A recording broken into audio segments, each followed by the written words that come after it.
take this moment to thank you for taking a chance on my stories and making sure that South Asian perspectives are centered, especially in this election.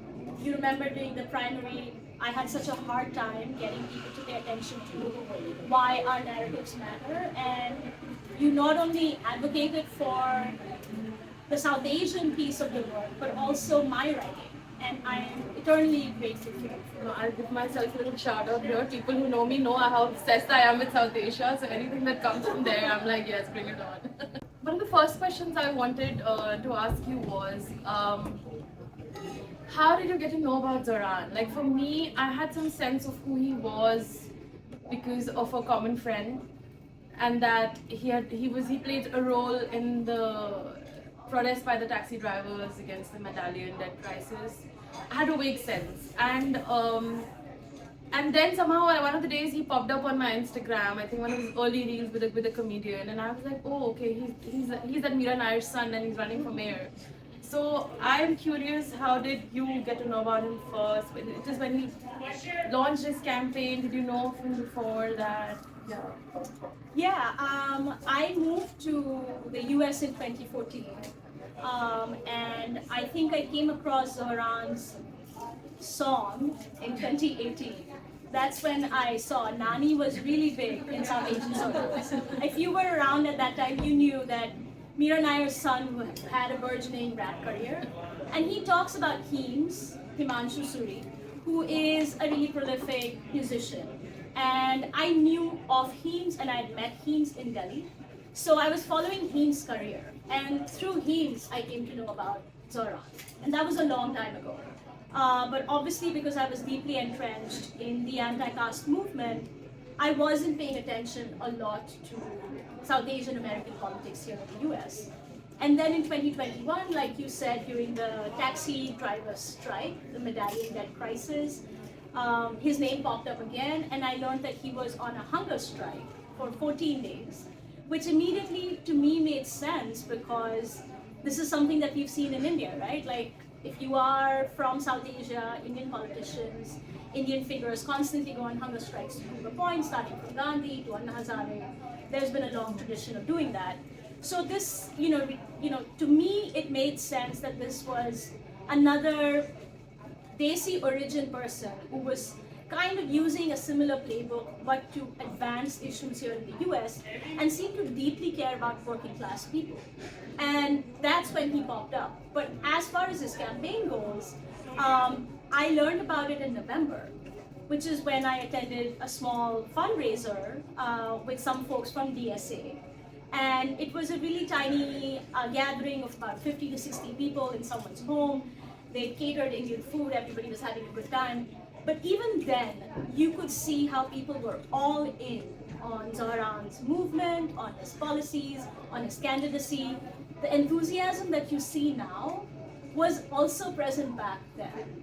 It wasn't, to me, I haven't seen people swaying away from their belief in Zohran's work or his words. They believed in him then, and he was kind of a celebrity even back in November, and obviously more people learned about him as months went on. But yeah, I think I've kind of followed his career from a distance. And in 2021, we were on a panel together, which I've mentioned in the piece that came out today. I've not mentioned that I was on that panel too, but he was on an anti-caste panel with Prachi Patankar, who is a Bahujan activist and a writer. And we were on this MoMA PS1 event. I talked about caste, and then Zohran and Prachi's conversation followed soon after. So I've sort of seen him in action, being parallel, adjacent to his work, but truly never met him. So. Wow, yeah. I think we all have a story of where we first got to know about Zohran, especially during this campaign. But I remember, reading, so Yashica has a very nice Substack called Featuring Dalits, and I follow it very religiously. I urge everybody else to find it and follow it too. But she wrote a dispatch back in May about attending the rally in Brooklyn Steel, the one big rally that happened, where there was Cal Penn was there, Ali Sethi had performed, and there were a bunch of other people, and that actually I think was a big turning point for his campaign. but then what she wrote a piece which said that, you know, like how his campaign does not scream South Asianness does not scream from the rooftops, like, you know, it's just very subtly embedded. And she spoke to a lot of people from different you know, South Asian backgrounds. And that's when I think for me also it was like the first like introduction that, oh, you know, there's a South Asian lens of looking at this. I had not thought about that before earlier. So yeah, so tell us about what made you return to the field. I think it's interesting, you know, when I went back to her earlier dispatches, that she was like this lone person going to South Asian neighborhoods and speaking to people. People didn't even know who Zohran was, that there was that mayoral election is going to take place. So tell us more about that journey and what made you look at it, like get back to the field and look at it from a very South Asian perspective. Yeah, thank you for mentioning that. It truly did feel like I was the only person on the street screaming Zohran's name in Richmond Hill, in Parkchester, and this was like super early on. Of course, there were volunteers there, but they weren't as prolific as they are now. And the reason I decided to touch on this story is because I was just coming off of my book tour, which, as you mentioned, extended till April this year. And I was traveling starting February 2024 till April, late April. I was on the road pretty much every month attending events. And when I came back, I obviously had attended Zohran's fundraiser, and I read this piece in the Times that talked in a matter-of-fact way about how all South Asians will obviously vote for this South Asian candidate. And they had made this parallel assumption that just because he's Desi, Desis will vote for him. And knowing what I know about our community, I knew that wasn't true because, you know, I'd seen how he had been involved in advocacy against CAA and, you know, obviously his commentary against Mr. Modi has been pretty prominent. So I knew that not everybody was going to vote for this person. So I decided to go out in the field and really test this theory. And that's when I started reaching out to people and seeing how do I get into these spaces? How do I learn about South Asians? And I found out this individual, he's from Richmond Hill, and he's like this Punjabi uncle who's like kind of the gatekeeper of the community. I mean, he's been super helpful to me, so I don't want to, you know, I think he's great, but he's completely anti-Zohran. He is pro-Cuomo. He says he's a proud capitalist. And then I asked him, well, you come from a socialist country. He's like, that's why. So, you know, I met him, I contacted him, and he invited me to an event that was happening in Queens about NYPD. I think they were celebrating Vaisakhi. And that's where I met people and I asked them, have you heard about Zohran? He had just appeared at the Sikh Day Parade. And there was some awareness about him within certain circles. And these were all Sikh police officers who had organized this. And from there on, I started going to neighborhoods. I went to Richmond Hill and just like talked to people, went inside shops and said, have you heard about the mayoral race? Do you know Zohran Mamdani? And then a lot of people literally told me, we don't participate in politics. I've been a citizen for 20 years, 30 years, but we don't do it. Wherever this person tells us, we are going to vote there. And that really rang this kind of alarm bells in my head because that was not something that I thought would happen here in New York. This is something that we hear happening back in India, of course, or other South Asian spaces that I don't have personal experience of, but at least in India, that jidhar unhone bol diya, wherever they say for us to vote, we are going to vote there. And I heard it from so many people that we don't pay attention to the news. Wherever this person asks us to vote, that's what we're going to do. And that allowed me and propelled me to investigate further. And through that, I went to the Zohran Brooklyn Steel Rally, which was in May. And there was a huge South Asian turnout. But this South Asian population was mostly urban. They were not working class. They were, you know, working in tech. I met Mubashir there at that rally. And I met a lot of individuals and I spoke to them about why they were there. Did it matter to them that he was South Asian? And a lot of people said yes. So that's when the reporting really took off. So that's when you decided to do like this big piece on South Asians. But one of the things that you mentioned even in the earlier story was, I think, drum beats and Cav. Yeah. They play a big role. They played a big role. They were the early supporters. They were the early people who went and campaigned for him. I mean, I can speak about drum beats and cab boys. I think now they're kind of household names in New York City political circles. Drum, which is Desi's Rising Up and Moving, if any of your organizers here, you know that they have been a part of South Asian communities in New York at least since 9/11. And they have faced immense difficulties organizing around particularly Muslim communities and supporting individuals, and when they've been treated the way they have been in the city post 9/11, so they've run into a lot of challenges. And I think I'm so excited for Drum Beats in particular, which is an affiliate of Drum, and because Drum is not allowed to campaign, so always they want us to make that distinction, that they're finally getting this moment that they deserve. And I've been through countless of their meetings where I have sat through these presentations that they've given to community members, and they've talked about their history through which they've organized. And it's just so incredible to witness that this is a small, at that time, grassroots organization who genuinely believes that our people need assistance, our people need education, our people need political engagement. And they have this incredible socialist perspective, which is really centered on working class communities without necessarily saying so. So that was really, just for me as a Dalit person who doesn't have a connection to South Asian communities per se, was very moving, because that was something that I could engage with.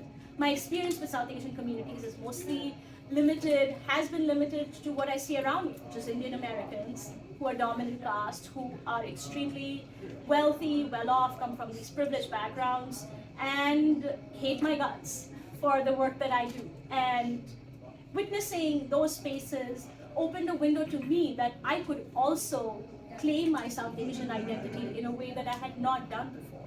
And that was really inspiring. And similarly for Cab Boys, they're a housing justice organization based in Western Queens. They serve South Asian as well as Asian American, East Asian communities.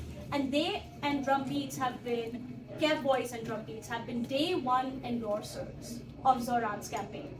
On 23rd October, he posted a video from 1 year ago when they had launched the campaign, and you could see the same people who are now front row in his rallies or behind the stage they're sitting. You could see them in the photo. And you know, at the most recent rally, New York is not for sale, he talked about how there was no media to cover it, and truly there wasn't. But these people truly had a sense of belief in this political candidate who has built relationships over the years. Like, I want to mention that Zohran's symbol, campaign symbol for his assembly member campaign, was roti and roses. So roti being, you know, connected to South Asians, and roses being the symbol of DSA. So this is somebody who has truly been engaged with the community, and when he needed them to turn out for him, they did. Yeah, and I think those are the roots that we're seeing now that he has 90,000, volunteers who are canvassing for him, and it's like historic the way the campaigning has been done. And I think though, like these South Asian and Asian organizations are the ones that kind of showed us the way of how to do that. Absolutely. And going back to an earlier point, we were talking about how South Asians and Desis, even here in the diaspora, they're like not so politically engaged. They're uninvolved in the voting process, and a lot of it also, you mentioned somewhere, has to do with their experience with the electoral process back home. So that has changed now, right? Like, or has there been a shift? Like, I'm curious about it. Like after this election, I think there are different dimensions to this question. I think there is a point that has to be made where we can say that a lot of more recent immigrants who have managed to become citizens. As an Indian person, I don't know if that's going to happen for me because the backlog for visas and green cards is so long. But if you're Bangladeshi, Pakistani, Nepalese, and you're a recent immigrant and you've acquired citizenship, a lot of people feel disengaged from the electoral process because 56% people who were surveyed in 2022 said, who were South Asians, said that no campaign had ever reached out to them. 56%. That is a huge number of population that had never been sought out politically. So one aspect was that they were new to this country, Many of them didn't know, I didn't know before I fully got into it, how the electoral process worked, because I was never introduced to it. So when you're not being introduced, when you're not being educated, you feel a sense of fear around it. And also there is a point about, you're a new citizen. You still have a target on your back. You don't know how vulnerable your position is. You feel that the best idea for you to survive is to put your head down and just keep living life.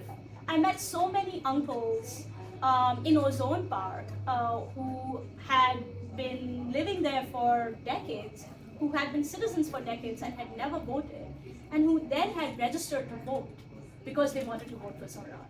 And I think that's a huge aspect of, coming back to what his campaign has been able to do in terms of galvanizing and mobilizing voters, in terms of making working class people understand that they have a stake in this city, that the city also belongs to them as much as it does to the billionaires, the millionaires, people who are upper middle class, and people who have the entire media ecosystem geared to them and their needs. And that is why people felt like they could be motivated to have a stake in the city, to have a claim in the city. And if you go to any of his rallies, especially rallies that speak to working class neighborhoods, you will see that energy there really upfront. And that is genuinely authentic and inspiring to witness. And I know I've said that before, and I'm trying to be a neutral journalist here, but facts are facts, that you do see the kind of transformation that people experience, that they too can participate in this process that until now they didn't have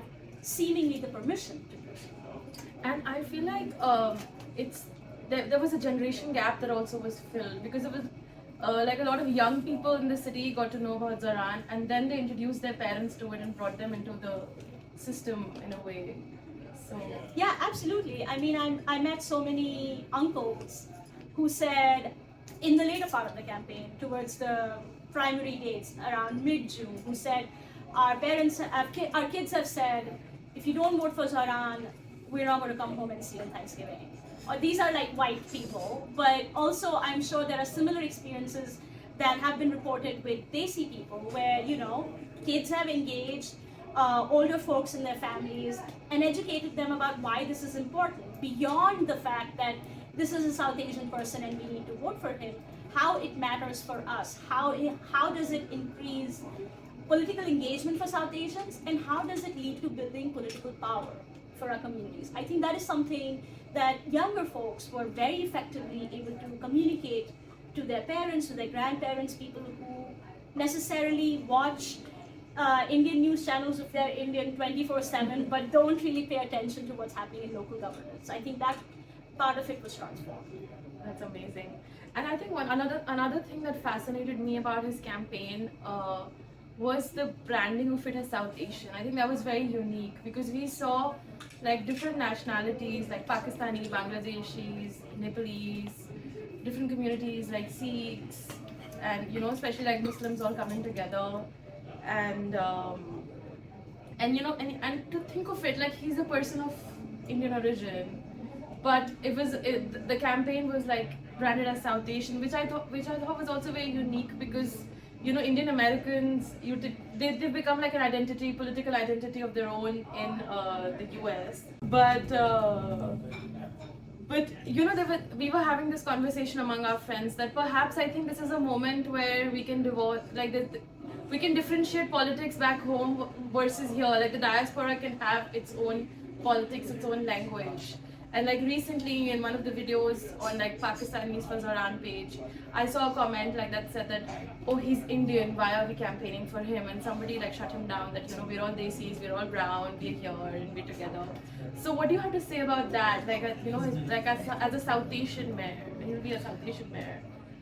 Yeah, that's such a great question, Surbhi, and I really love the way that you framed it. Like, how do we get to disconnect from the politics of our home countries and build a coalition here?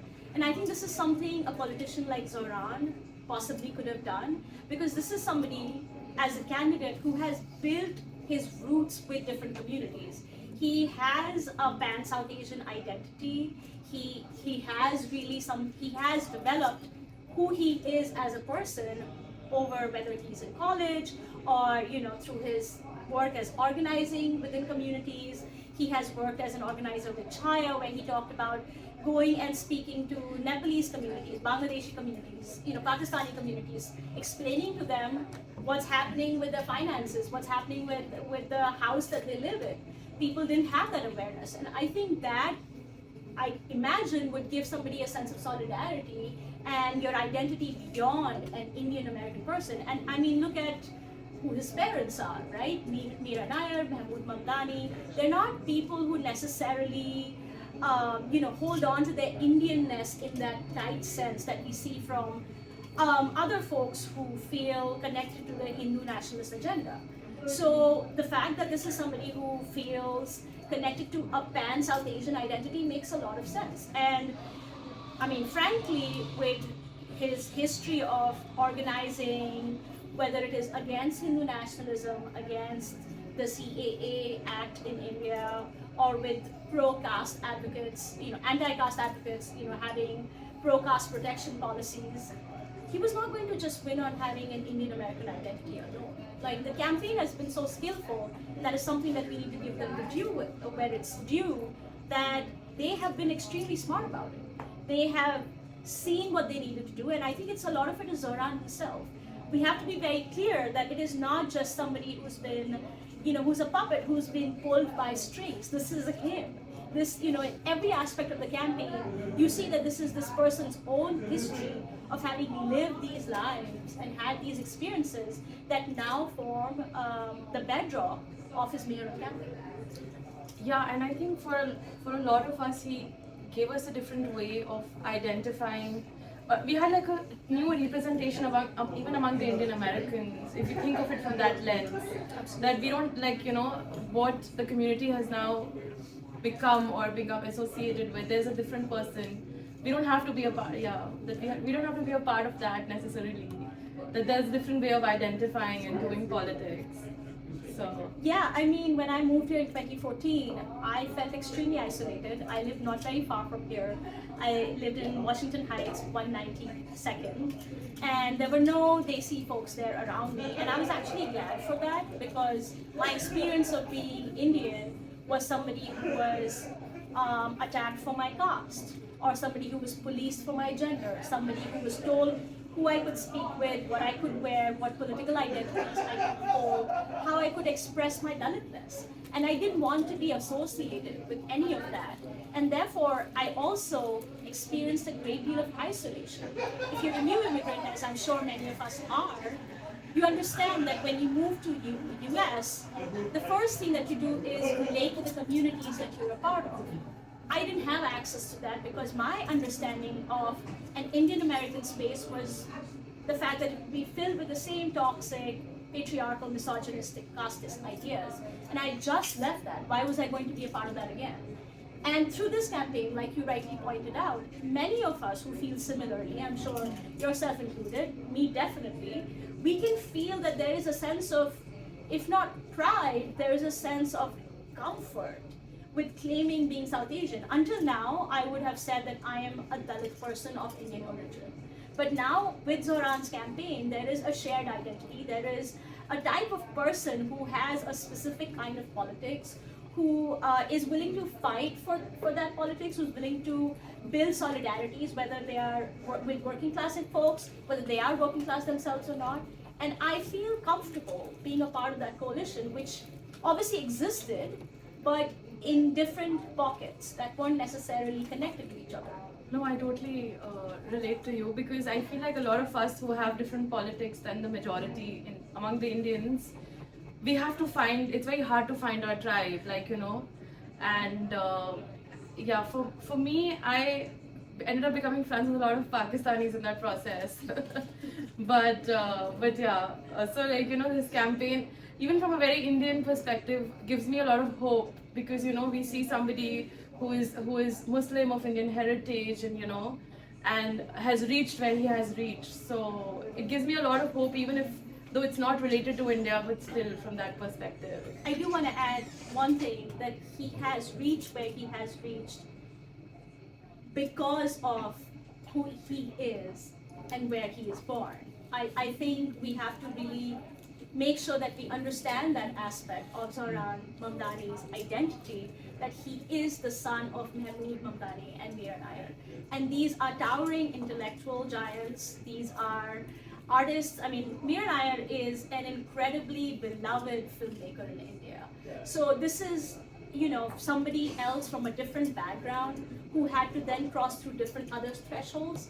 This kind of path might not have been possible. Not everybody has the capacity to try out different careers or to work in non-profit organizations without income security, which Zohran has talked about doing. So this is something that we need to be also mindful of, and I'm sure that this is something that he talks about himself, that he comes from not just privilege, but a place of means, a place of access.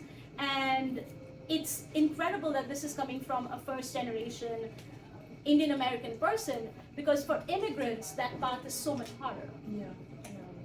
But so I am the kind of I think I'm, as a journalist, I'm more of in a very editor space, but I'm on my desk, and that's where I follow my news from. So I haven't had a chance to go on the ground and witness him and see him live or any of the rallies, but you have been on ground for so many months. And I think one of the things you mentioned is, when Yashica comes back from, she's like, oh, people were around Zohran the way they are, it's like he has this aura, there is this craze around him, which is very, I think a lot of people talk about how it was during Obama. So, but just tell us about how his rallies are on the ground. How is he what's the buzz around him like? Yeah, I mean, I think it's important for us to remember that there is a celebrity aspect attached to this campaign, and the way this campaign has used the force of celebrity, the power of celebrity, it also elevates that campaign into that genre. I mean, look at the amount of famous people who have canvassed for him, who have lent their voices to him, who are significant in either art spaces, media spaces, who have thrown their weight and power behind him. So that elevates him from that aspect. And also on his own, I mean, he is Mira Nair's son, especially in South Asian spaces, that means quite a great deal. I mean, some of the folks I hear who were there at the temple visits, people literally mobbed him to take photos, and so many people have told me, we don't like his politics, but they want a photo with him. People don't agree with his socialist policies, people are not going to vote for him, but they want a photo with Zohran Mamdani. Because, especially speaking about South Asian communities, we understand what power looks like. We understand what somebody who has the capacity to change things around us looks like. And that's what Zohran Mamdani looks like. He looks like somebody who is important, and people around him behave and treat him like he is, because he is doing groundbreaking things. But I want to mention, even when I met him in November, he was like that. This was the same energy around him. This is the same way that he, I think, carried himself and believed himself. But I also want to mention, this is not to put him on a pedestal or in a high-class tower. He also is extremely gracious, extremely warm. He will talk to volunteers. He will genuinely thank them.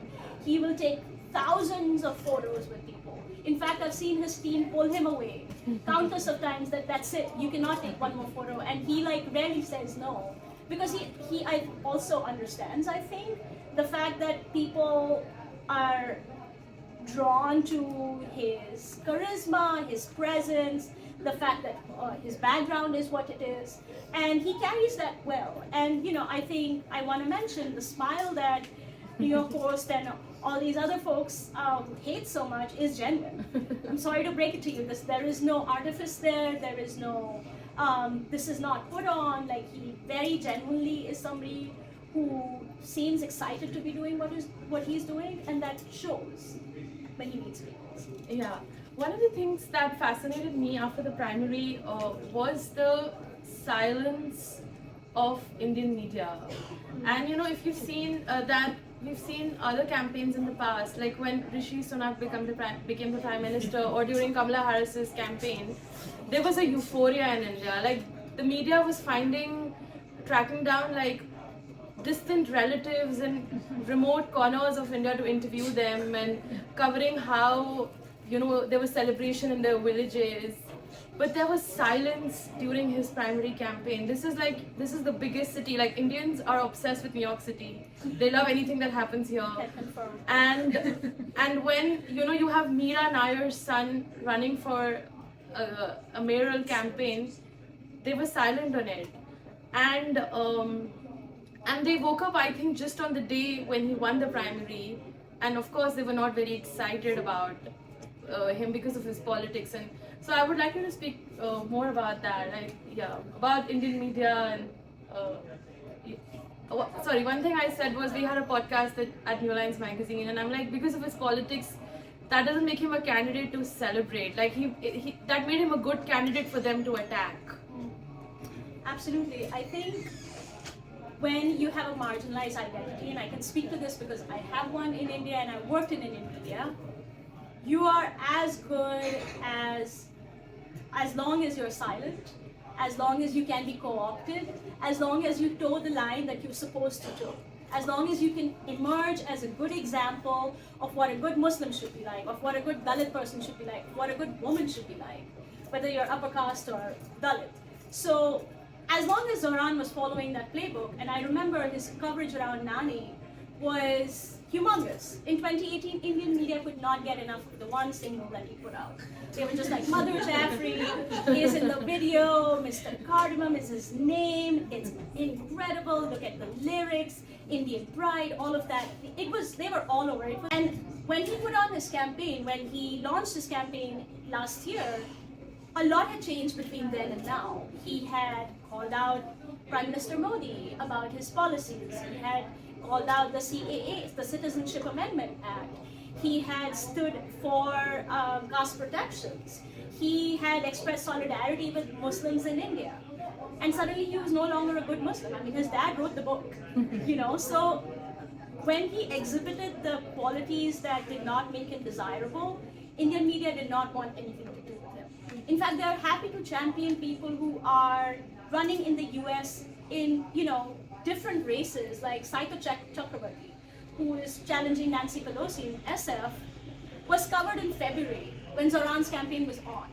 And that's the kind of difference that shows you that why somebody who, especially from a marginalized background, if they are silent, if they are co-opted, if they are towing the line, they will be allowed to be in the good books of Indian media folks. But once they differ from that, then they will only be attacked. He's been called Pakistan's agent, he's been called ISI person, even though he has no connection to Pakistan. But of course, as we know, Indian media narratives like to build up that fear-mongering aspect of any Muslim person.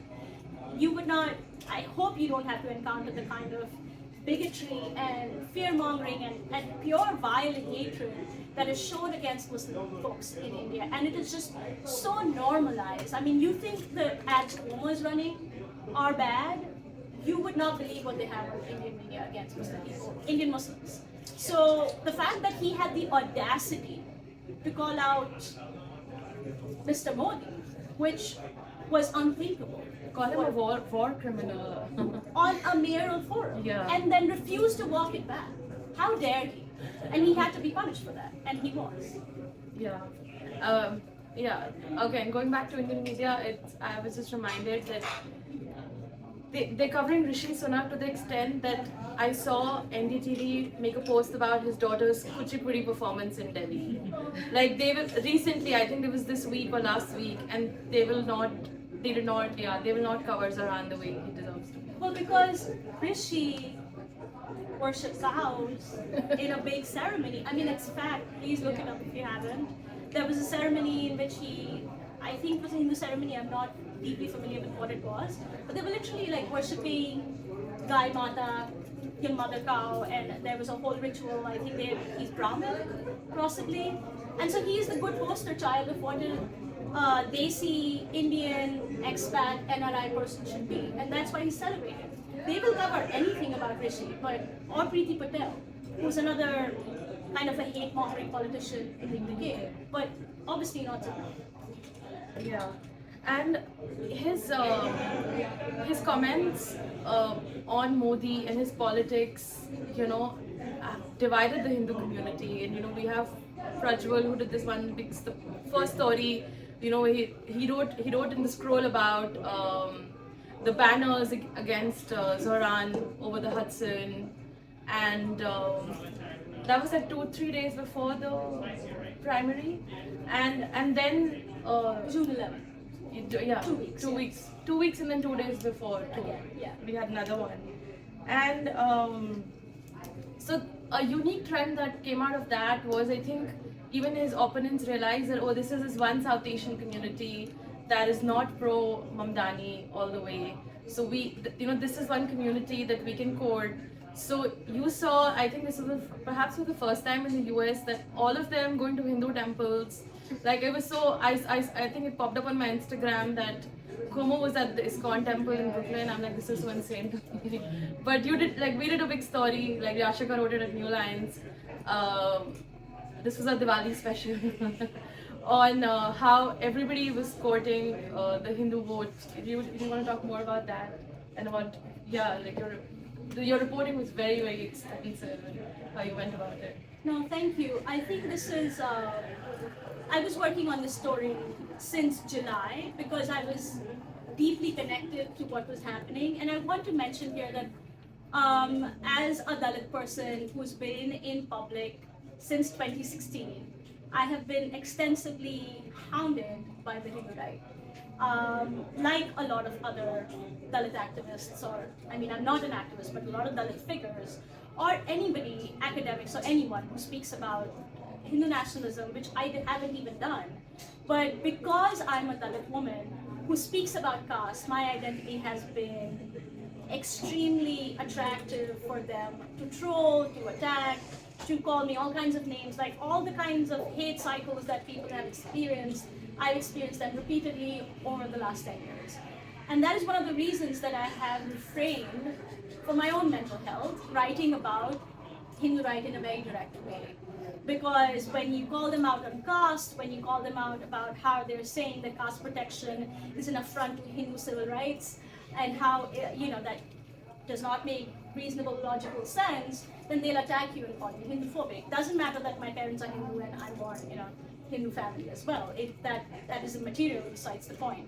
We all know what happened during the dismantling Hindutva conference in 2021, which just by the value of its name, it was called Hindu-phobic, and the participants were doxxed, and FBI raids were called on them, and SWAT raids were called on them, and they had their parents' doors being busted open by the police because there was a threat that had been reported.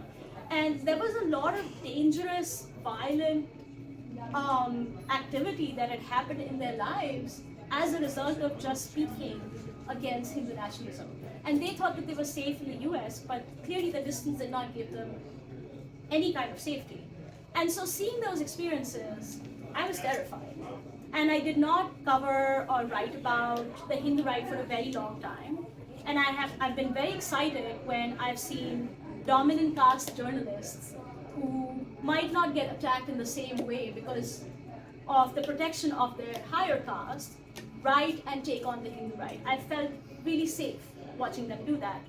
However, when it came to this elections, I felt that this was personal because I'm also a New Yorker, and because the Hindu right does not have the same influence here that it does in California. Like California is on whole another level. Hindu right here woke up so late to the presence of Zohran because they don't have that kind of a significant presence. And most of them in New Jersey. Most of them are in New Jersey, many of them are in Long Island. They live in their big fancy large homes that they can obviously afford. So I started following the story around June. I was covering the campaign, and I started looking into the connections between Eric Adams, as was really well reported by New York Focus, the Kaza Hindustani event that he was planning to attend that he had to withdraw from.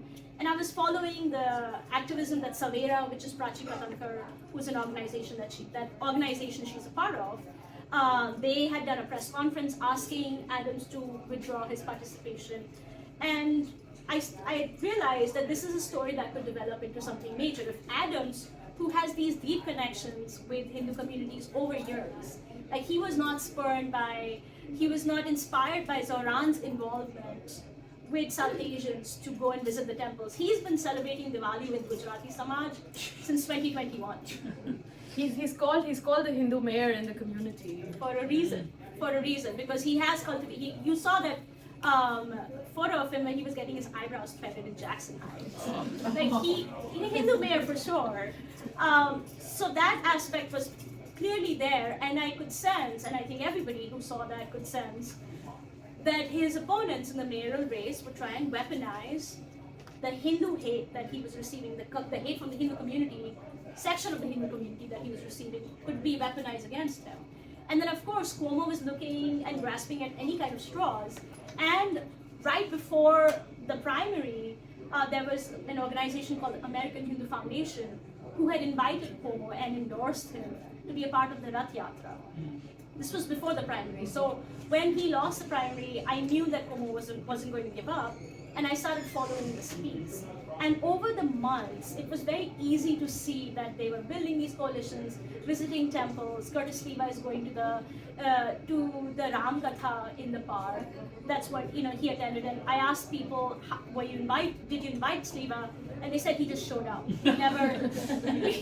didn't invite him. Cuomo also showed up at a lot of temples on his own. Some of them he was invited to, the Bhubaneswar Mandir, where Zohran also went on Diwali. Cuomo was there a couple of weeks ago, and he was also sitting on stage, and the whole shebang that happened with Zohran happened to Cuomo as well.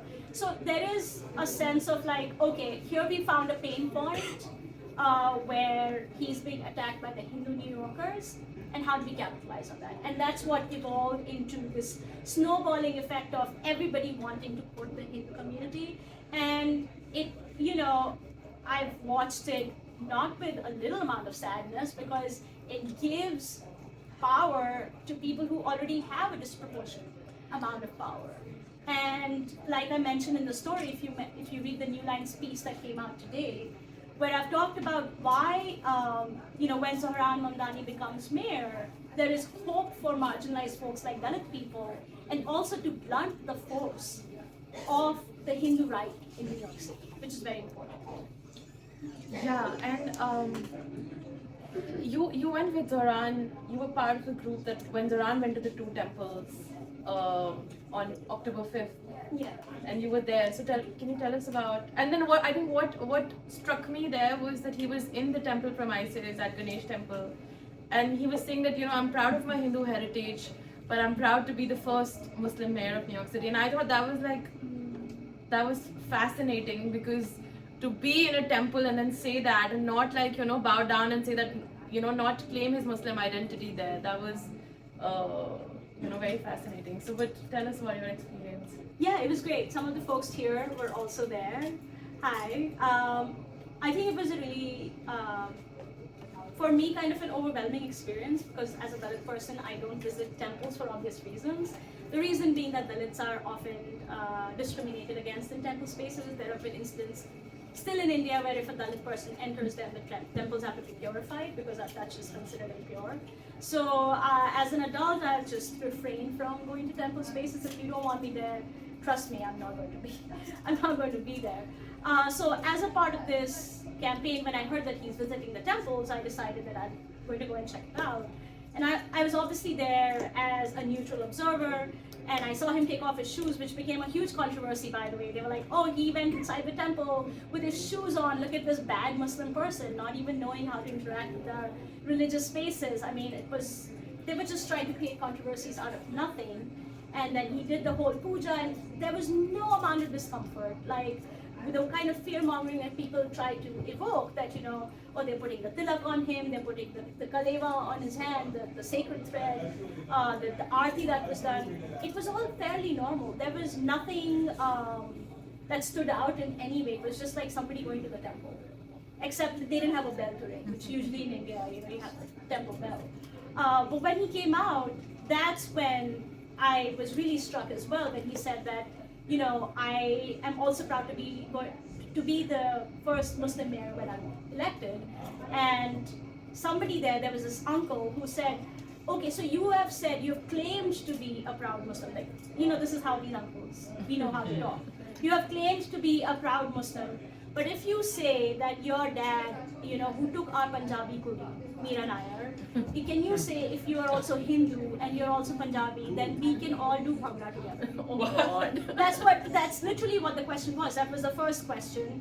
And then, to his credit, Zohran was very gracious, and he said, then he said, I'm proud of my Hindu heritage. I've grown up, going to festivals and learning about a part of this identity, and I'm also proud to be a Muslim mayor. Like, this is how I think, he's been to therapy. He knows how to handle these situations. He recently talked about on the Hellgate podcast that he has anxiety, takes medication, he's been to therapy, so he knew how to like masterfully, maneuver that answer, and he did a really good job of it. And I think that's one thing worth noting for us, that he has been able to neutralize even his most strident critics, whether they're the billionaire class or even the so-called bhakts back home, where I saw some comments on the video that I took at the Diwali visit from the temple, where they were like, we should also have somebody who's able to speak so nicely on our points. Like, look at him, how nicely he's speaking, like how well he's able to communicate his point, and we wish we also had somebody from our side. And I'm like,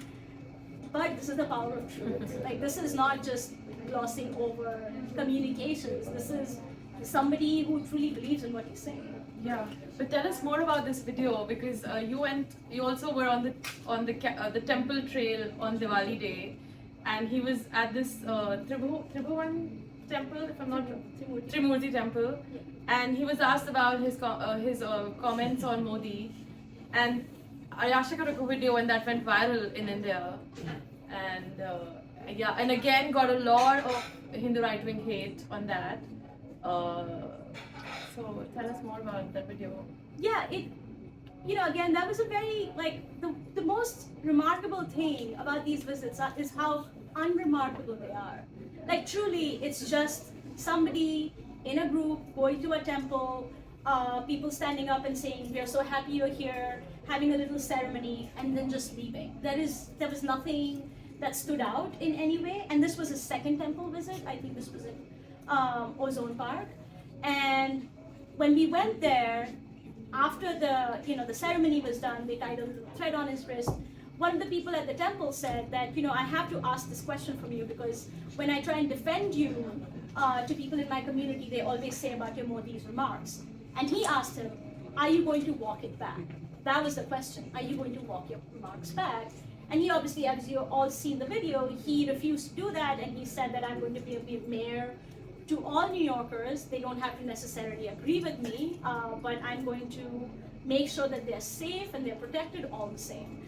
And that video obviously went viral, which I was kind of happy that it wasn't under my name, because if they saw me as a Dalit person taking that video, and the fact that my name already creates so much hatred in certain parts of Indian Twitter, in hindsight, I was happy that people co-opted and downloaded the video from my profile and used it as their own.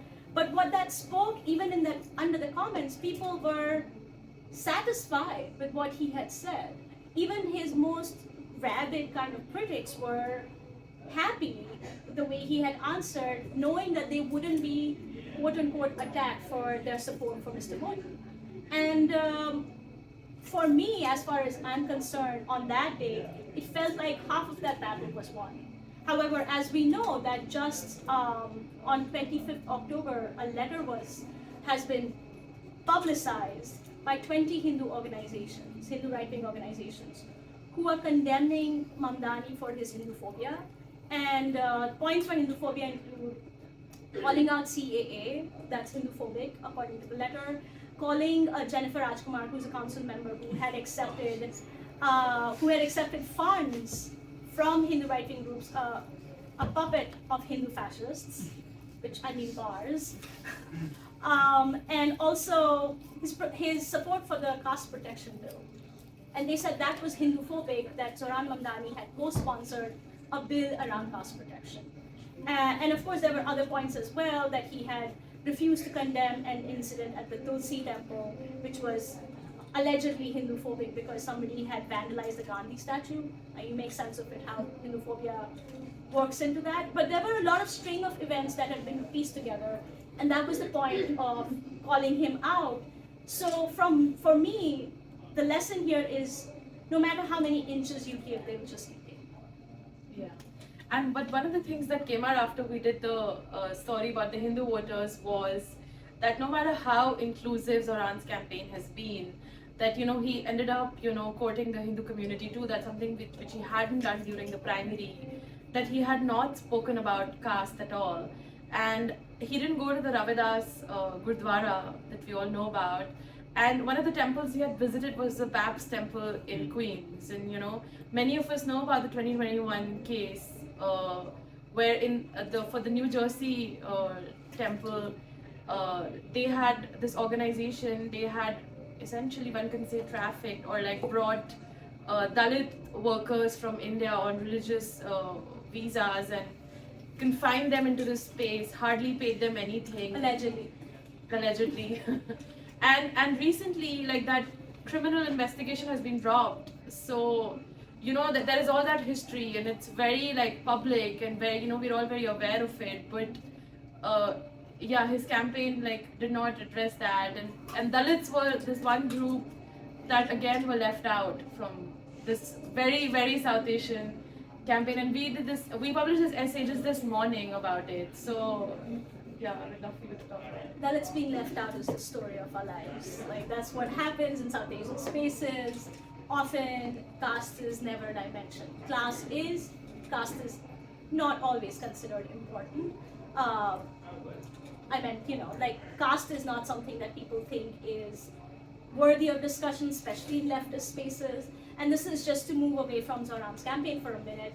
The Indian left has constantly been called out for not including caste as a dimension of their work or their activism or the way they understand India, and that is just, it completely is nonsensical, because without caste, class in India doesn't work. And this is specifically speaking about India for a moment.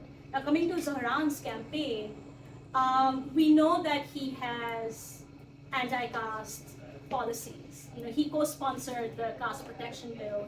He's been on panels with anti-caste activists. So we know that idea is there. I think a lot of Dalit Americans I spoke to the story and Dalit New Yorkers kind of understood why he was not actively courting Dalit people, even though many felt hurt by his visit to Babs Temple. People also understood that he is doing what he needs to do to win. And whether that means, and he has maintained that he'll go and meet anyone that he needs to, and he has done that. Whether that has worked out for him or not is something that we need to, see when he wins and if he is able to win the election. But yeah, the fact of the matter is that caste is not a part of this conversation, and I'm glad that we were able to publish this story, because now at least it will be. I do want to say about the Ravidas temple visit that Zohran had planned to visit there, and it was not because of them that the visit did not happen. It's because on the Sikh calendar, Diwali falls on a different day, and they'd assumed that Zohran would make the visit on Tuesday instead of the Monday as the campaign had in mind. So it was truly a matter of scheduling conflict, and I'm sure if he would have made a visit to the temple, I would have asked him the question about caste, and maybe like that Modi question, he would have said something. We don't know. The story would have been different. The story would have been different, but the fact is it did not end up happening. However, as Dalit New Yorkers, we still have faith that if and when he comes into power, that caste will not be forgotten. And it cannot be, because April 14 is Dr. B.R. Ambedkar Day, and that was instituted under Eric Adams' administration this year. So Dalits are a powerful, politically engaged group in the city already, and I don't think they can be ignored. Yeah, but one of the we use this moment to speak about caste in America at large. Do you want to talk about that? Because in 2020, after the Cisco case, and which publicized, which was a big moment, where this Dalit engineer accused his Brahmin managers of caste discrimination at work. And then we at the time we saw it was a big conversation, and you wrote a lot about it then, and got a lot of hate for that, obviously. But yeah, and then there was this movement, a lot of universities. We had Apple, like adding caste in its protection policies. But then since then, and this is something again, I would urge you all to go back to her Substack, because she writes, the very nuanced things about how the space is changing even for activism in the US. So, and then, we see the rise of the Hindu right, like this whole right, this idea of Hindu phobia and how they're using it against advocacy for caste. So yeah, please tell us more about it. Yeah, so if you haven't sort of followed up, the anti-caste movement in the US is decades old. There are anti-caste organizations that have been a part of New York communities, California communities, in the Bay Area for a very long time. In the Midwest, they're very powerful organizations who've been organizing on ground for a long time. But they came into spotlight with, many of you have heard, the Cisco case, where a Dalit engineer for the first time took his Brahmin managers to court for actively discriminating against him on the basis of his caste.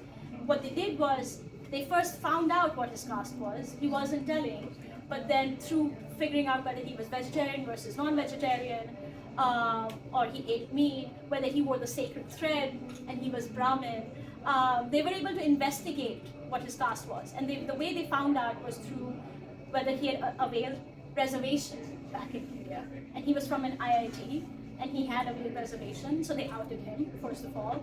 And then they started discriminating against him. So it wasn't just that, oh, he said something casteist to me once, and then he took it to court. This was the years-long process of segregation, exclusion, discrimination, being barred from promotions, not being given the work that you deserve and you're capable of, and basically being, sidelined from projects. And then he decided to take the managers to court, and became a flashpoint in the history of the caste movement in the US, because it happened in June 2020, which is when the entire country was locked inside because of COVID, and also paying attention to the Black Lives Matter movement, which was happening in the US at that time. And suddenly, American institutions were very receptive to this new dimension of civil rights that they were witnessing. Universities across the country, like California State, Brandeis, Columbia, Brown, they added caste protection categories, and then Apple also became the first multinational to have a caste protection category on the books. And when I say caste protection, what does that mean? It seems like a really crazy law. It's not. Basically, every institution has a set of policies that you cannot harass people based on these dimensions. Sexism, gender, sexuality, all kinds of dimensions exist. And the whole effort is to simply add caste to that aspect. And that's what Hindu right organizations call Hinduphobic. That they don't appreciate that Dalit people are getting the protection that we deserve and need from active discrimination, because it feels like to them a threat to the civil rights of upper caste Hindus who will not be able to discriminate against Dalits any longer. And that is unfair. So that led to a whole anti-caste movement in the country, and also led to this whole narrative from the much more powerful, highly resourced Hindu right organizations who created this narrative around Hinduphobia. Anybody who spoke about caste was Hinduphobic. Anybody who wanted to advocate for caste protection bills was Hinduphobic. Anybody who wanted to call out the policies of Mr. Modi was Hinduphobic and a Hindu hater.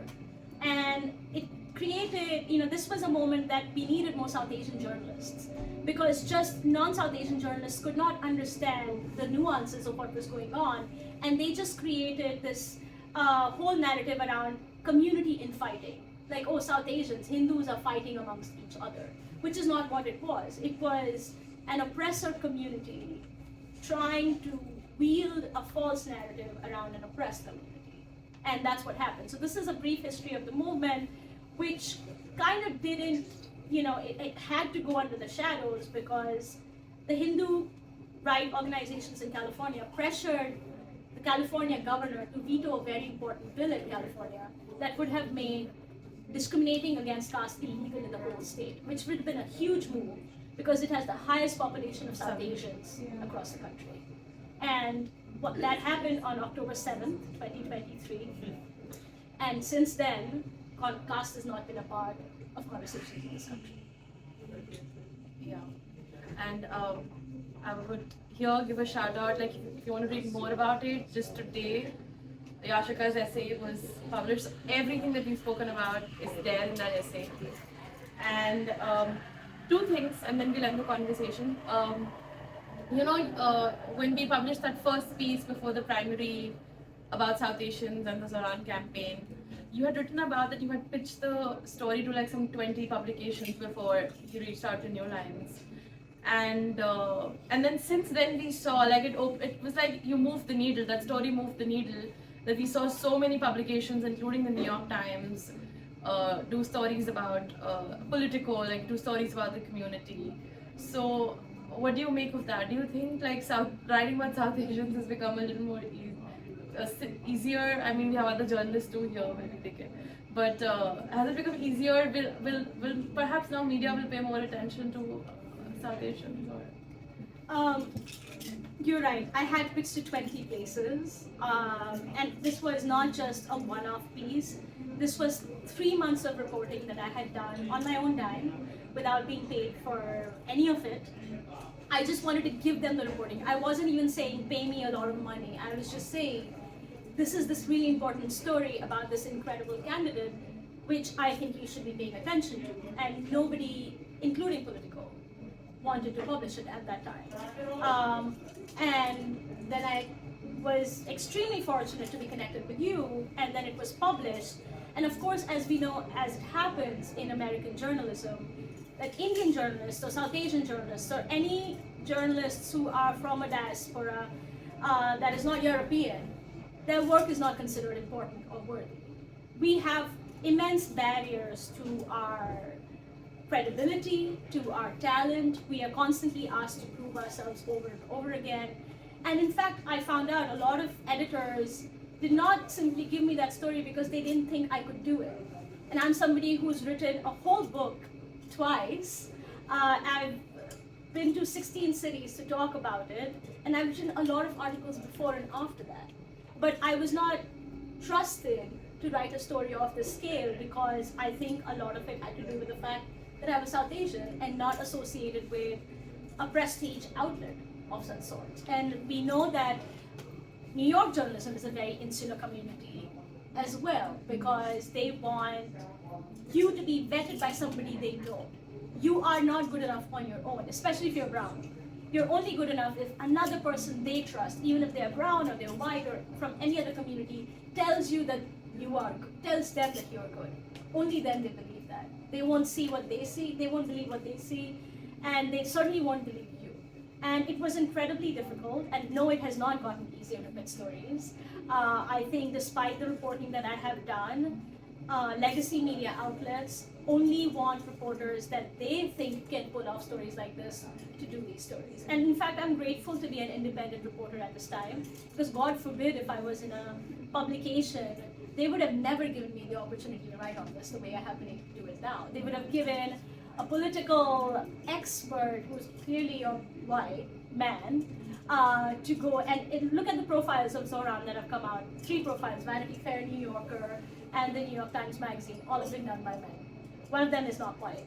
But the fact is, they would never have given me, a brown woman from South Asia, the opportunity to do this kind of reporting. And I'm grateful to be able to do it on my own and to have your collaboration and support, of course.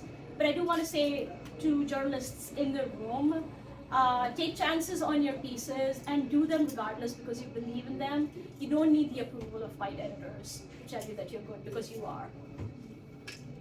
Yeah, and I think, again, giving example of Prajwal's story, he did that in June, and we saw the exact same story that New York Times have done in August. Like, it was the exact same story, so I'm sure other people have thoughts. I think it left out a lot of information. That also was true. Yeah. But, okay, so on Tuesday, inshallah, when Zohran wins the election and becomes the first South Asian and Muslim mayor of our city, through him we've had like the most South Asian election in the US. What do you think has shifted for the South Asian community? Do you think that this will encourage more people to come out and participate in run for office? and get into politics, and so what do you think? I think the genie is not going to go back in the bottle. No matter what happens, this visibility for South Asian people, the fact that we are included in polls now, there is Amit Bagga, you might know, who's a political consultant, and also conducted this incredible poll for the first time that included South Asian communities, which is one of the most accurate polls to come out before the primary. That is not going to be undone.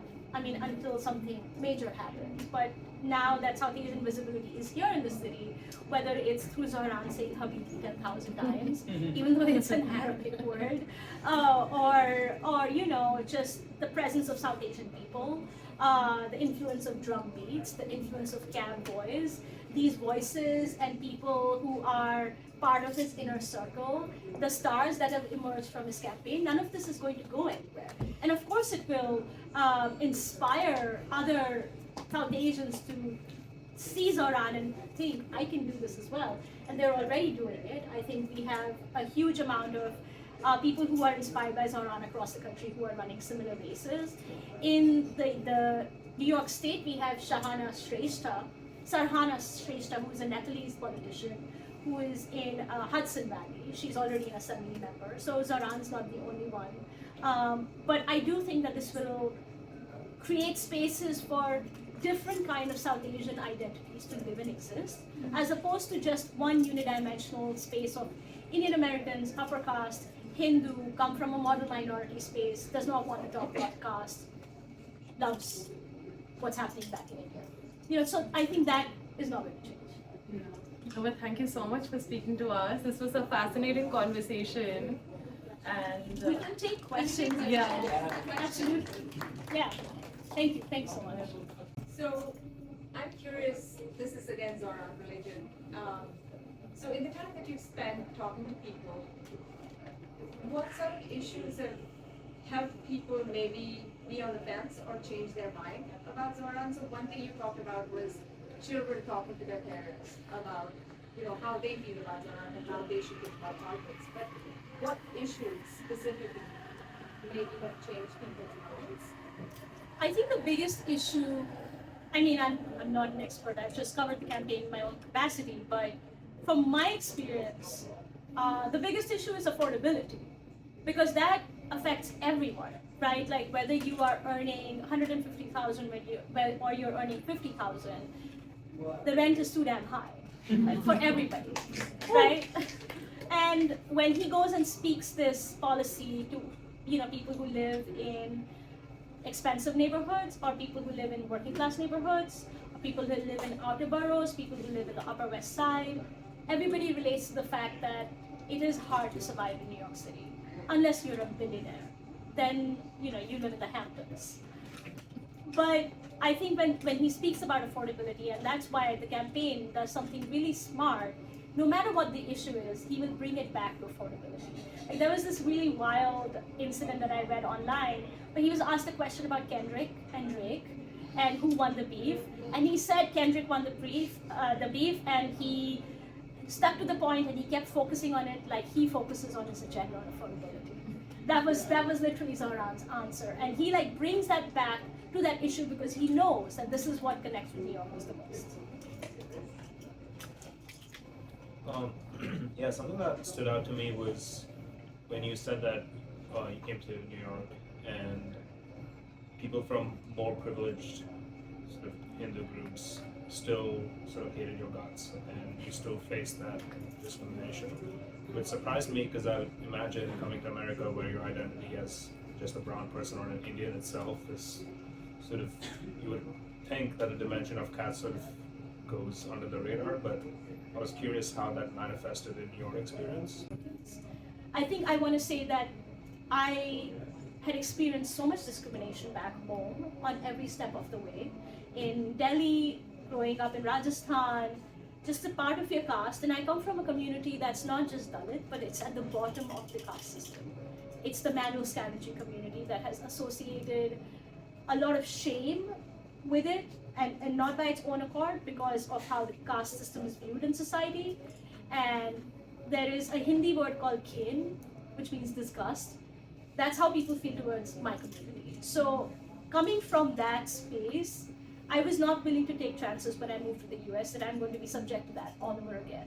So my close friends, even at Columbia and beyond, were all like other people of color, but not necessarily Indians that many, or even South Asians.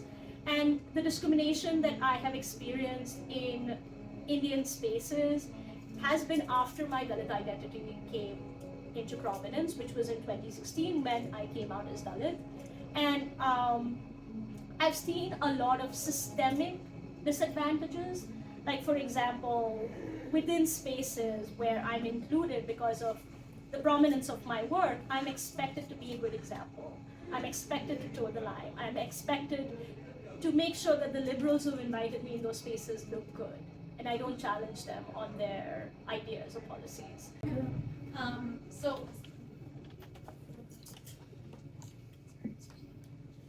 Firstly, thank you for having this very important and timely conversation. Thank you, Surbhi, for posting on your Instagram so I could come.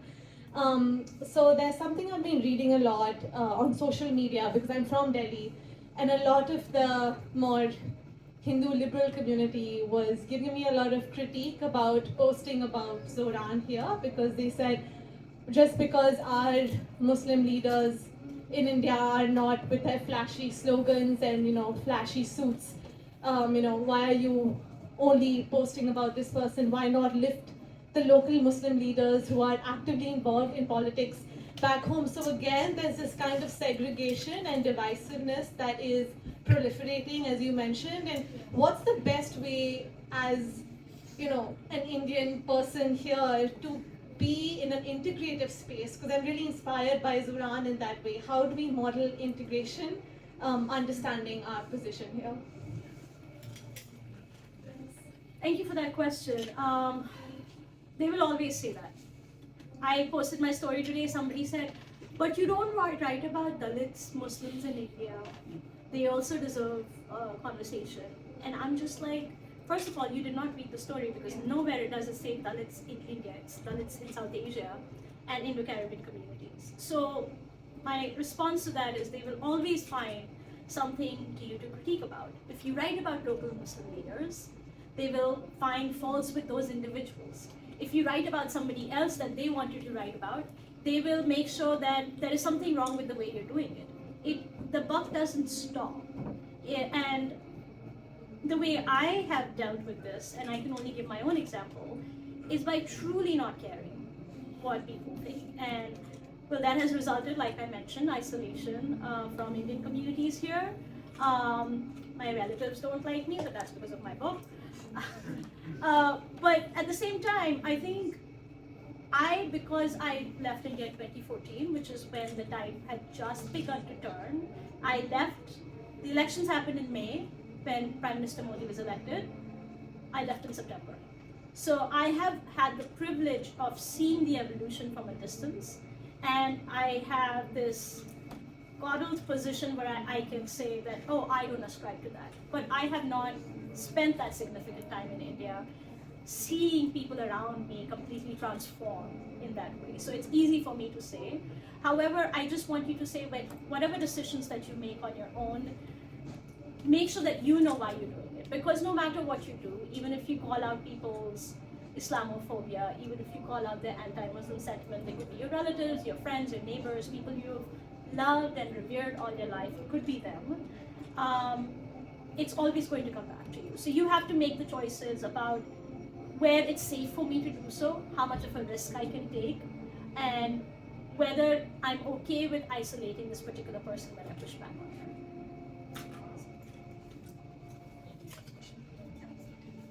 them. Thank you so much for taking the time to do this. It means a lot. I think I can pretty much speak for everyone that our identities as South Asians, because I find that a very unifying identity instead of calling Pakistani, Bangladeshi, or Indian.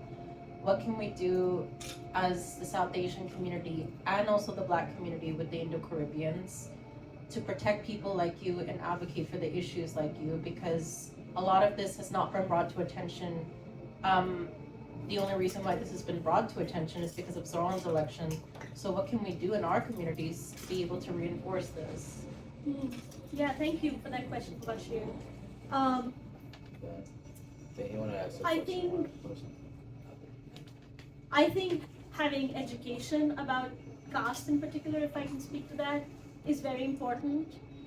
I think it's very important to listen to Dalit voices, and it is also important to understand where the history of this idea is coming from. A lot of Indian Americans, particularly who I speak with, they say we don't practice caste, or we haven't seen caste practiced in our communities. But if you look and ask them questions like, oh, do you have arranged marriages? And do your parents want you to marry a person that they choose for you? They'll say yes. And that's because that's how caste is perpetuated. It's endogamy, making sure that your caste bloodline stays quote unquote pure. That is why Desi parents in particular are so crazy about choosing the spouses of their children.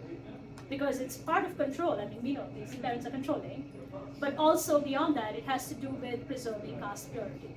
So I think it's important if you're second generation, third generation to examine caste in your own circumstances. And I can confidently say whichever South Asian country we belong to, there are traces and origins of caste within that. So that's important to navigate, it's important to speak out. It's important to not get swayed by the narrative of infighting within the quote-unquote Hindu community. It's important to make sure that we are able to use our voices when they're necessary. And also, we have to push back on the Hindu-phobic narrative. And it's not easy to do that. And it requires a lot of self-reflection, right? Like, especially if you're a second-gen Indian American person, you don't grow up in India, you have to cultivate your own identity, and one of those dimensions is being a Hindu person. And you grow very attached to it, you feel proud of it. And when somebody from India comes and says, there is this big thing of your identity that you haven't processed or looked at, it feels like a personal attack. So I think what a lot of us can do is to learn what the history of our communities are, and to investigate and to find ways that we can practice our faith sustainably, if that makes sense. I agree. I enjoy the fact that you described caste, because Muslims also have caste systems. Caste is universal in our communities, and I think that's important to note. That I liked how you brought up the arranged marriages, because it's true. I'm Rajput, and a lot of our family members are Rajput through arranged marriages. By design. Thank you so much for the conversation. I think it's really great to have discussions like these, which we've not had in the past. So appreciate the space. I guess question, kind of looking forward post the election. So hopefully, once Zohran wins, I think you talked about this idea of South Asians being more politically engaged, and that is something that has happened this election. Electoral engagement is one thing, and then there is the engagement beyond the elections, particularly around how we keep Zohran accountable, because we've already seen some wishy-washy softening on his stances, whether it's Jessica Tisch or things he said about Palestine. And so I think, what is your view on how we keep ourselves politically engaged, particularly as new immigrants, because I sense a lot of fear among new immigrants to be politically engaged, kind of beyond the spectrum of electoral discourse, whether it's fighting with ICE and Trump, or even things that you talked about like caste and bringing that education. So both from a journalistic perspective as well as from an organizing perspective, what can we do to keep this momentum going beyond the election for at least the next 4 years? Yeah, thank you for that question. Great question. I think the lessons, and I'm not an organizer, but I can just offer what I've learned, is that when Bernie ran for being the Democratic presidential candidate in 2016, there was a very similar movement and a moment of uprising. It galvanized so many younger folks into understanding socialism, into being politically engaged. People who had seen Obama come to office were then galvanized by Bernie's politics, because it spoke to their own in a big way. But I think, and I read this recently, and feel free to correct me if I'm wrong, but a lot of that movement wasn't captured. Those addresses, people who had signed up for rallies, people who had showed up and canvassed or volunteered or participated in conversations, that database wasn't preserved or safeguarded. And that was a big mistake. And I think DSA in particular is really learning from those mistakes. Like, look how far they have come since then. They have had so many electeds in office. If you attended the New York is Not for Sale rally on Sunday, you saw that they were really there flexing their political power and their political muscle. And one can safely say that there are lessons that have been learned from what happened in the Bernie era, and from now moving forward. There is a huge database of New Yorkers with their information, with their email addresses, with their willingness to canvass or not, what their comforts and discomforts are. That information is available. And that can be used or wielded in so many ways, through teachers, through education programs, through community organizing. I mean, if you join DSA, they already are doing that. They have these dating nights to encourage DSA members to date each other, or they have these running clubs or lifting clubs, you know. So there are cultural ways to keep in contact and to create a sense of community. I think from a journalist perspective and somebody who's been involved in the anti-caste space, I would say creating a sense of community is really essential, to not let this shared feeling that we are all experiencing, that is allowing us to wake up, you know, at 8 a.m. on a Sunday and go canvass the whole day and then attend a rally for 4 or 5 hours on our feet. That is what community feels like. That's the goodwill that we are experiencing. And I think it's up to the organizers to make sure that we hold on to that feeling, that we are able to keep that sense of belonging. A lot of people feel good to be New Yorkers again. There was this really famous video that Zohran shot where this woman said, I used to love New York, now I just live in New York. And now people love New York again, whether they are new immigrants, whether they are new transplants, or have been born and raised here. There's this shared feeling of love. And it is up to folks who are behind organizing to maintain that sense of belonging with each other. Hello, my name is Aisha. I'm really happy to be in this space and see so many. I'm just really happy to be here. But my question is from the perspective of an organizer, but also like an eldest daughter, and also someone who has, you know, a privilege because of the way I look and like my background is Pakistani, and just casteism in general. So it's about, I learned about this idea of a haint, which is a lingering spirit that haunts. And I thought about what is the haint that exists within my family. And it's a British colonial haint within South Asia. I feel like that exists in many of my parents' bodies, my grandparents' bodies, you know, the skin bleaching to the no curls kind of mentality. And as an organizer, having these conversations and reflections, it's a lot, you know, your spirit feels it, but also we're holding a privilege being able to speak, you know, and have this. And so I kind of just wanted your perspective as someone that is like, I'm creating spaces for people to have that expression, to dealing with that burnout, and also continuing as an organizer. Like, what does that look like for you? And I guess, how do you balance it? Aisha, I don't. I don't balance it well at all. I remember when I was on my book tour last year, and I was at one of these colleges, I think it was Vanderbilt in Nashville, and this really elderly old auntie, we call everybody auntie, just so Yeah, the it's big clear. topic of today, we call everybody auntie. She was an auntie. I had never met her, but she seemed like a good auntie. And she was an older black lady, and she said, I loved your talk, I love what you said, how do you take care of yourself?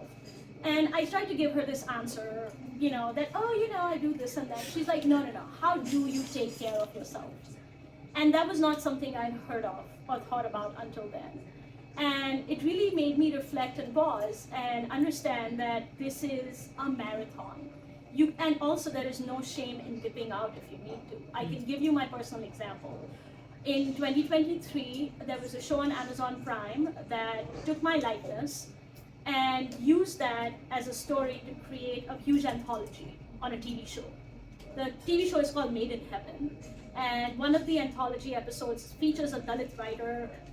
Her book is around the themes of coming out as Dalit. She comes from the exact same caste background as me, went to Columbia Journalism School. put the pieces together. And they said it was not my story, even though she looked at style exactly like me, spoke exactly like me, everything was same. People were reaching out to me and saying, oh, your story is on TV, and I didn't know. And when I called them out, and it was created by a Dalit director, Dalit male director, when I called them out, I faced the most toxic backlash that I had ever seen anyone experience. For 3 months, my digital accounts were hounded. Newspapers in India who wouldn't speak about Zohran printed about me every day, calling me a narcissist and a liar, and saying that I was too selfish to call out my story being appropriated away from me, because it was for the good of the larger community, so to speak. And these were my own people, some of them. Not everybody, but some of them were. And that made me question everything that I've done so far. I came out as Dalit in 2016. It had been, 7 years or so until then.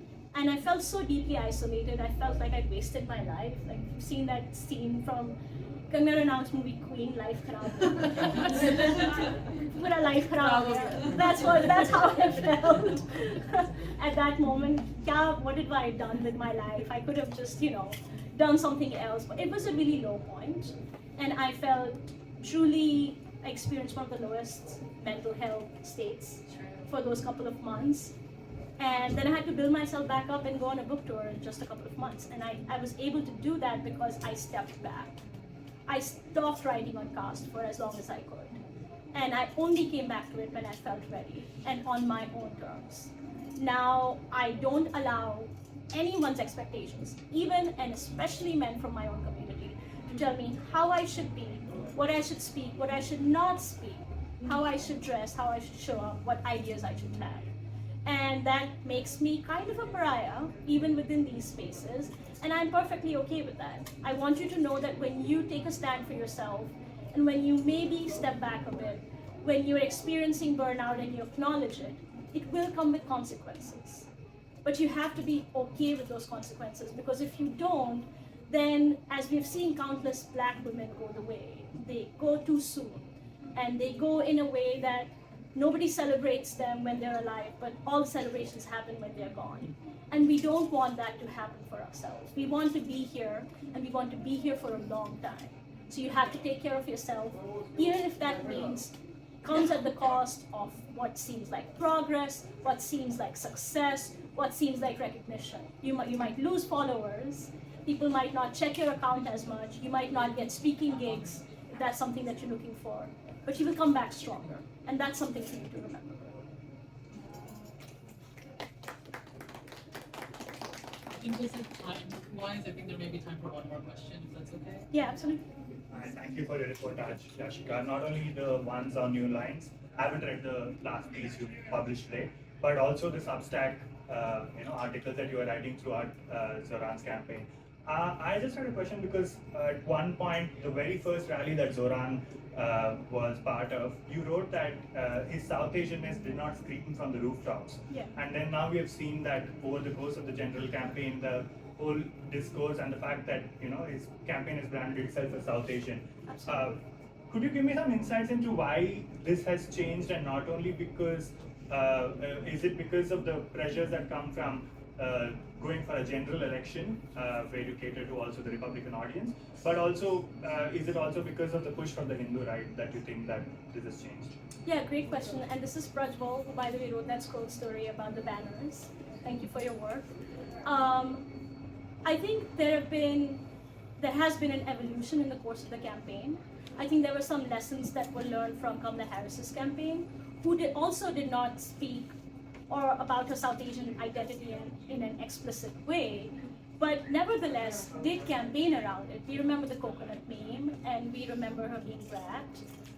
Charlie XCX is part Indian, after all, Gujarati. But the fact is that Zohran's campaign wasn't necessarily looking at his South Asianness in the same way. I remember when I was going around and working on my story, I spoke to these aunties, and they are truly aunties, Pakistani aunties who are associated with drum beats. And I met them and they were really wonderful and so warm, and they fed me a lot of food, and they told me my hair was nice and they were very amazing. And I asked them, what does it mean to have a South Asian mayor? And until then, they had not seemingly thought of that question. And they told me that it means something to them. They were under the impression that Zohran was part Pakistani. I think that myth maybe has been dispelled, maybe not, we don't know that yet. But they said he's Pakistani, he's one of our own, we love it. But they truly hadn't thought about that. And a few days later, Zohran published that Lassi video with him doing the Shah Rukh Khan pose and saying that he was South Asian. Until then, his South Asianness truly hadn't screamed from the rooftops, as I quote in my article. But I think through that pivot, something had shifted because he could use that as his strength. And that was also after the banner had came out, after the attacks from the Hindu right had already happened. So that seemed like, to me, as an outsider, a good strategy to employ. And of course, as we've seen in the general election, it's all about consolidating. It's all about reconciling with quote-unquote haters, right? He has reached across the billionaires. He has reformed his stance on defund the police. Decriminalizing prosecution is not a part of his agenda, which wasn't in the primary either, but that is something that he had advocated for as an assembly member. So there are certain reforms that have happened that we've seen in the course of the campaign. This is a slightly different campaign that we've seen in the primary. The general election campaign is making sure that the lead is maintained and you don't do anything to mess that up. And they've done a really good job of that. And I think that goes through courting the Hindu temples and the Hindu New Yorkers. And I think I want to give a shout out to Hindus for Zohran, some of them are here, who have done an incredible job in showing that the Hindu community also has love for this candidate. It's not just one kind of Hindu New Yorker. And that have really turned the tide on how the community is thinking about him. So that kind of neutralized the hate that he was receiving in a big way. And once you've done that, there is no way to walk back the South Asianness. Before that, he was just, maybe wearing a kurta, maybe having Ali Sethi up there, maybe talking about liking pan here and there, or, doing Ramzan, the fasts and breaking the fast and his Muslim identity. But that South Asianness came into focus, in my opinion, after the pushback from the Hindu right. And also it was a choice, right? He made a choice to go on New York Focus's mayoral forum and talk about the comments about Mr. Modi, right? So I guess that was something that they've already thought of. And in my opinion, I think it's a move that has worked for him. It is an effective way, it has consolidated the community, and it has put him in an exceptional spot like he has never been before. Hope that answers it. Can we get a round of applause for Yashica and Surbhi? Yeah, so what I want to say is that when we did the piece in June 17th. That was I think a big game changer for even the Zohran campaign, because after we did that piece, we saw in the last week he brought out a video in Bangla. He did so much. He visited so many mosques. He visited gurdwaras. So her reporting really, I think, changed the way for Zohran's campaign too, and continues to do so. And we continue to keep him accountable. We were talking about accountability. Like our today's piece called him out on his stance on caste. So, and I also want to say that I had gently called him. I also want to say that I had read a lot of Yashica's work. We're working with her, and especially when I met her in person, I told her I became her fan, and we saw today why. And she's a person we should genuinely celebrate. And I'm so glad that we did this. And this is, I think, how you build community and these conversations. And I also feel like, how we were talking about creating our own space as a diaspora, and what Akhila was saying, that I think people back home, they again look at it from their own lens. But we are here, we're in New York, we're South Asian, so yeah. Thanks everybody. Thank you so much.